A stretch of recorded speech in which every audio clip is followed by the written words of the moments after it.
नमस्कार, मैं हूं यश खुराना। स्वागत है आपका इस खास कार्यक्रम में। नई दहशत, नई चुनौती। जी हां, लगातार हम इस मसले को, इस मुद्दे को इसलिए उठा रहे हैं ताकि आप सावधान रहें, सतर्क रहें और जो कोरोना के एप्रोप्रिएट बिहेवियर है उसका आप सख्ती के साथ पालन करें।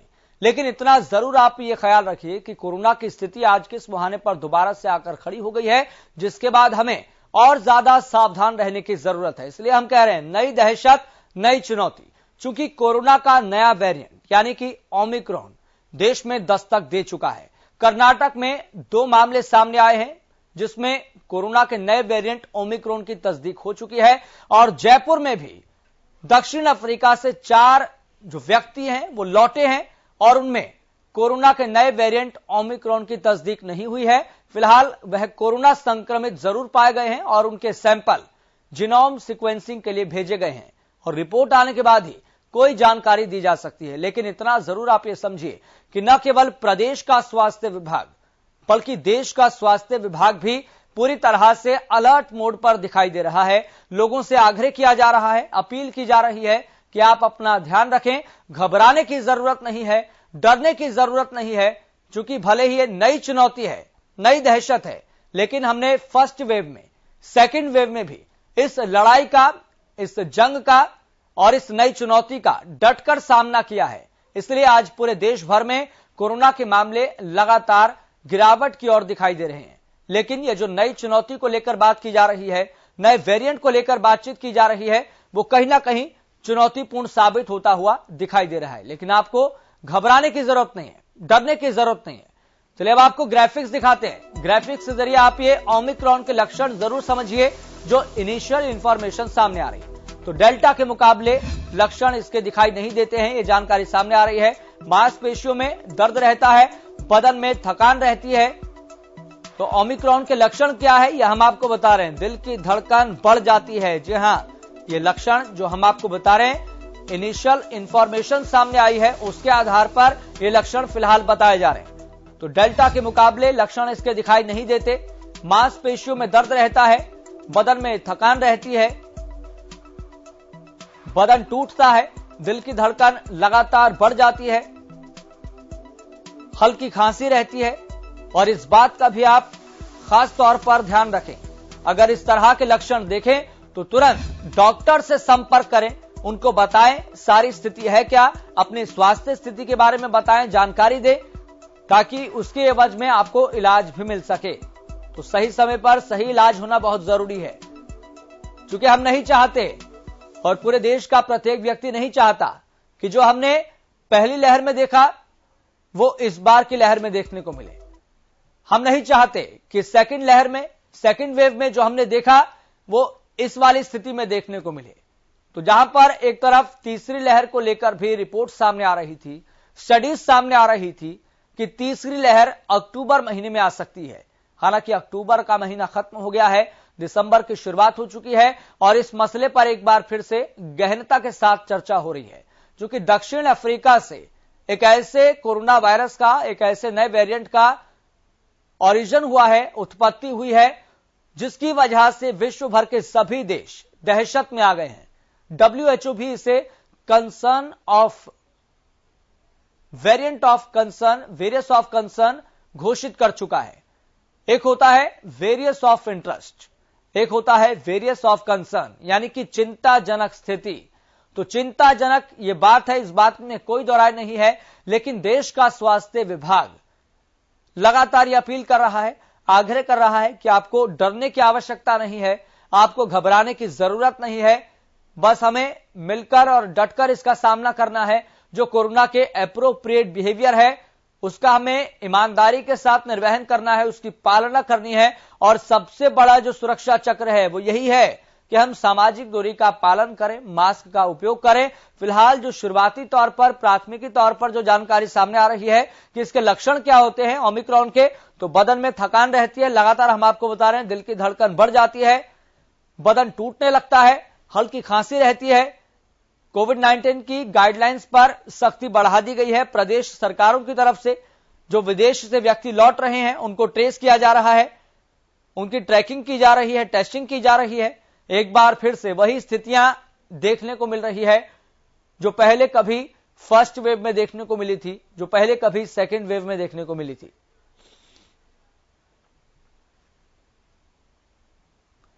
चलिए आपको बता दें कि ग्राउंड जीरो से रिपोर्ट लेना भी बहुत जरूरी है कि आपके जिले में, आपके क्षेत्र में स्वास्थ्य विभाग कितना अलर्ट है। ज्यादा जानकारी के साथ मेरे संवाददाता अलग अलग जगह से जुड़ गए हैं। हमारे साथ लाजपत जुड़ गए हैं और हमारे साथ अमित तिवारी भी जुड़ गए हैं सिरसा से। अमित, सबसे पहले आपकी तरफ रुख करेंगे। फिलहाल ग्राउंड जीरो पर क्या रिपोर्ट है, कोरोना को लेकर क्या स्थिति है, स्वास्थ्य विभाग की क्या तैयारी है?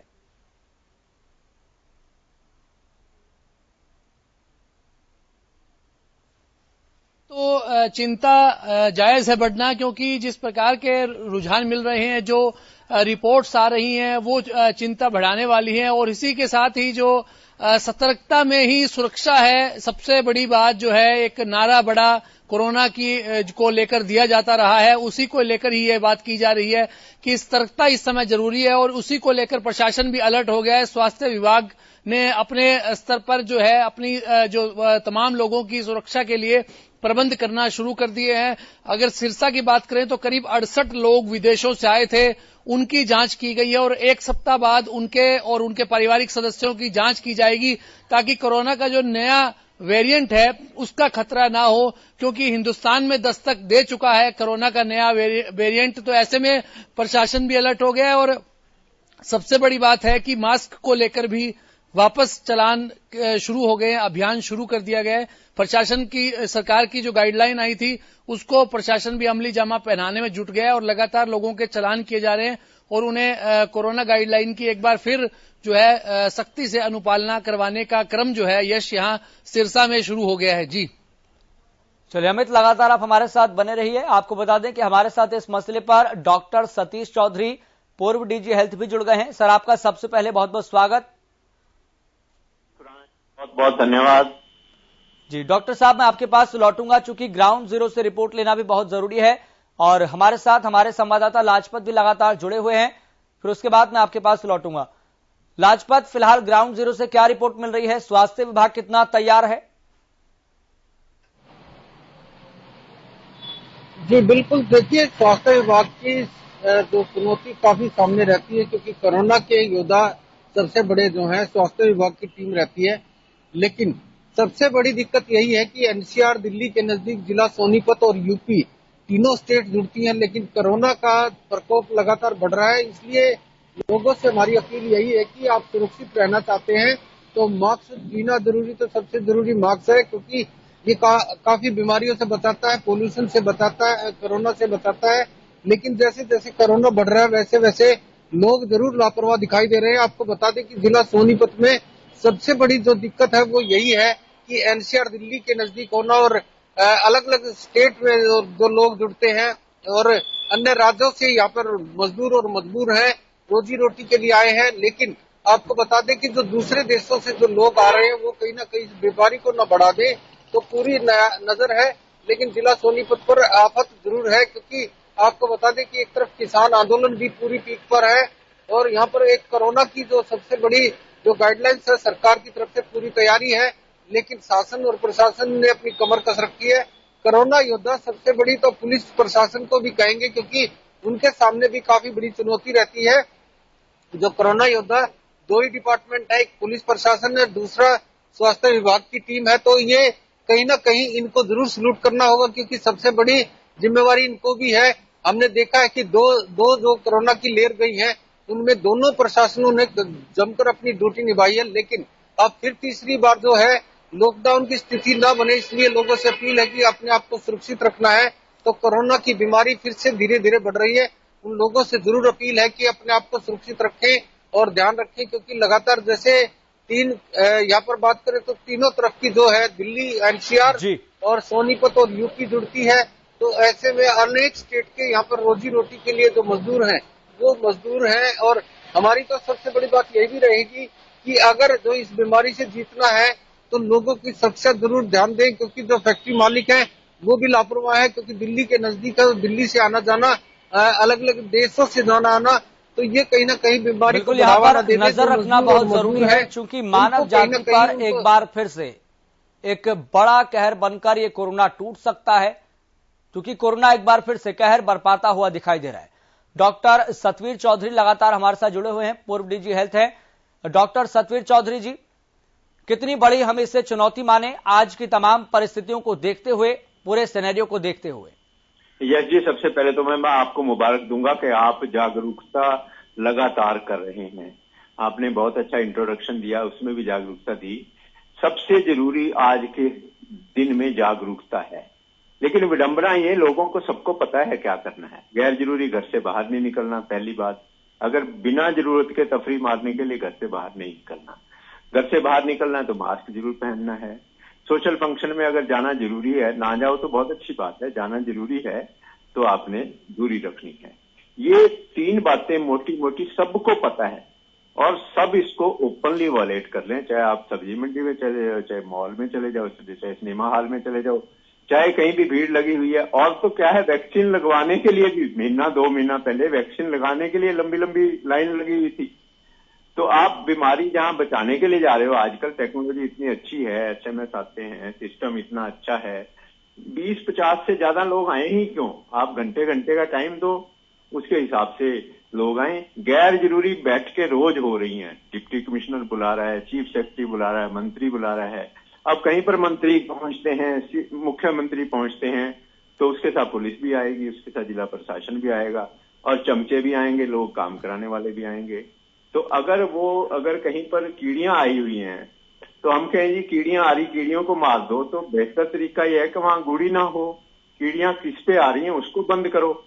तो जो चीजें ऑनलाइन हो सकती हैं, अब आपसे मैं बात कर रहा हूँ, ऑनलाइन कर रहा हूँ, आपके पत्रकार लाजपत जी बात कर रहे हैं, ऑनलाइन बहुत अच्छी बात हो रही है, तो जरूरी थोड़ी उनको बुलाना है। पेट्रोल भी फूकोगे आप, बुलाओगे भी, तंग भी करोगे, समय भी ज्यादा लगेगा।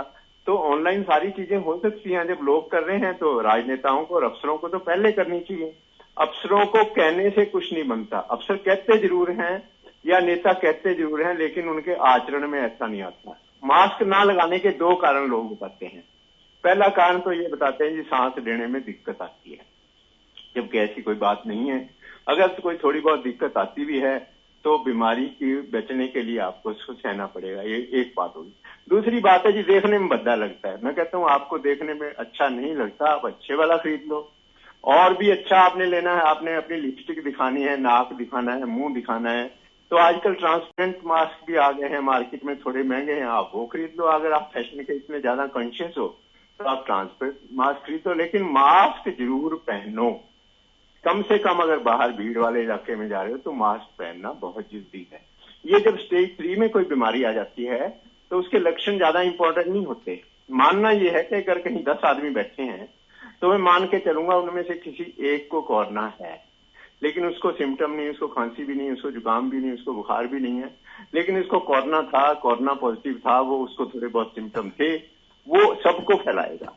तो ऐसे आदमी से बचने का तरीका यह है कि हम मान के चलें कि हर आदमी को कोरोना है और हर आदमी से हमें बचना है।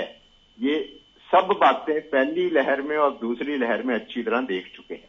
जहां तक सरकारों की तैयारियों की बात है, दूसरी लहर में आपने देख लिया ऑक्सीजन की कितनी कमी थी, लाशें बह रही थी, वो आपने देख लिया जी। सरकार ने मानना नहीं बिल्कुल भी कि हमारी कमी थी, मंत्री को जरूर बदल दिया, हेल्थ मिनिस्टर को बदल दिया, लेकिन ये नहीं कहा कि हमारी कमी थी, क्योंकि जब तक आप कमी नहीं मानोगे आप सुधार नहीं करोगे।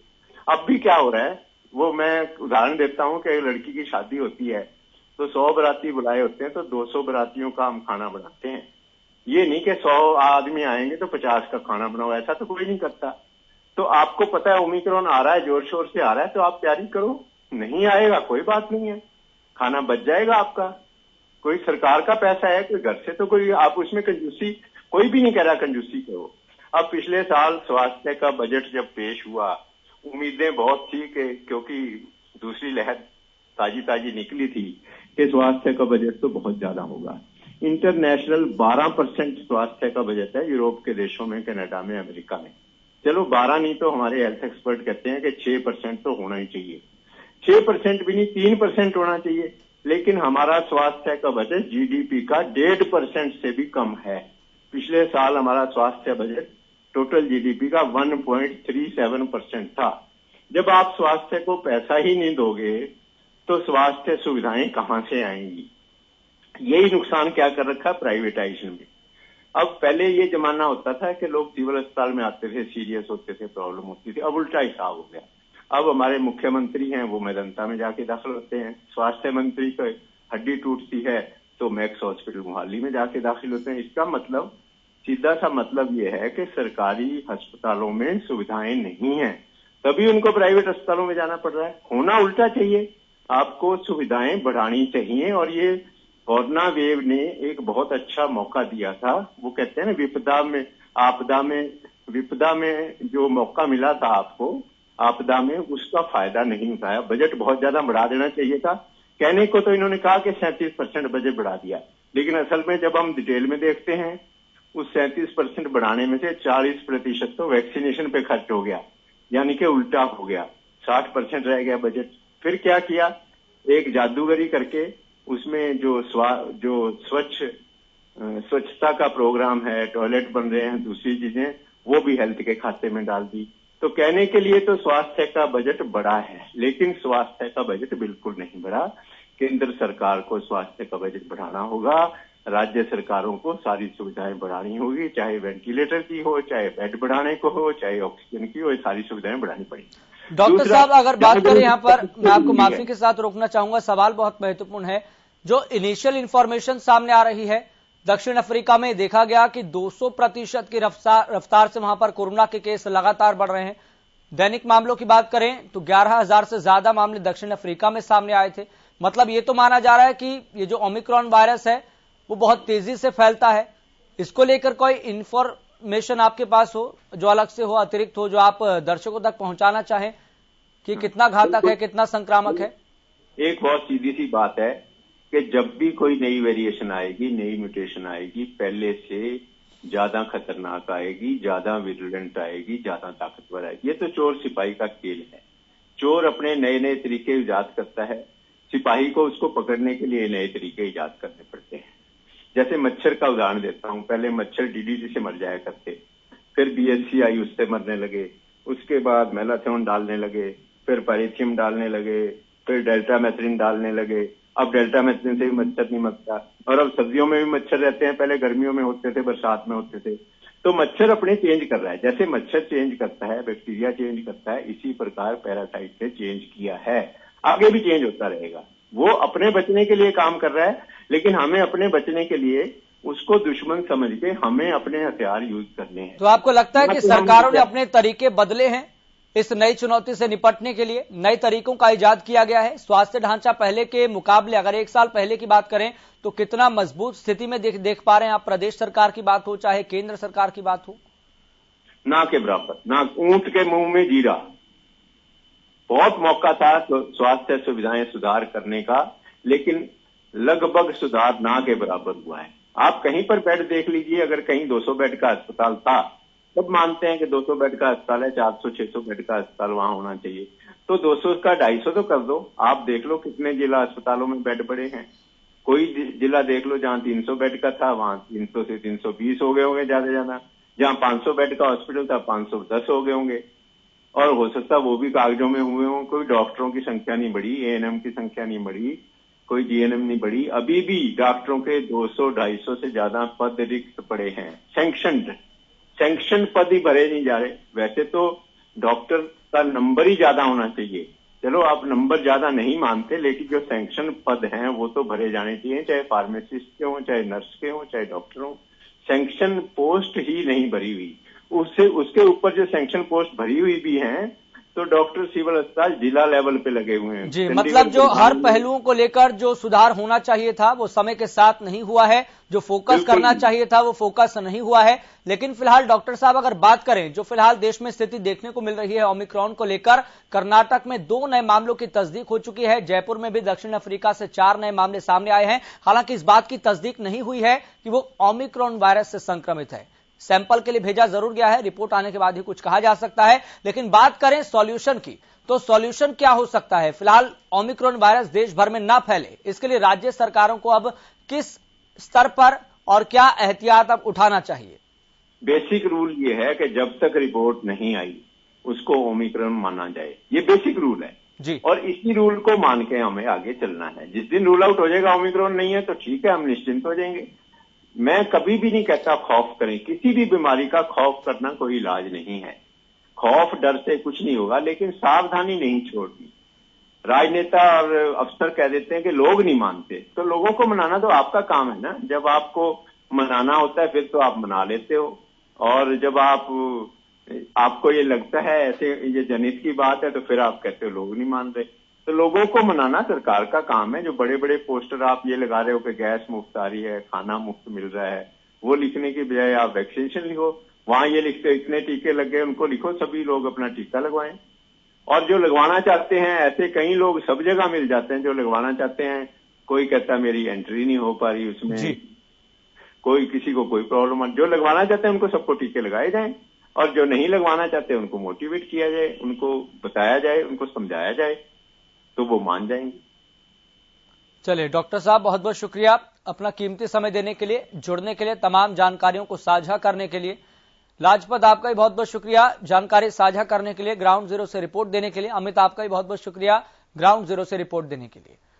तो लगातार हम इस बात को कह रहे हैं कि नई चुनौती है, नई दहशत है, और इस नई दहशत और चुनौती से निपटने के लिए हमें, आपको और हमारी राज्य सरकारों को दोबारा से एहतियात बरतना होगा।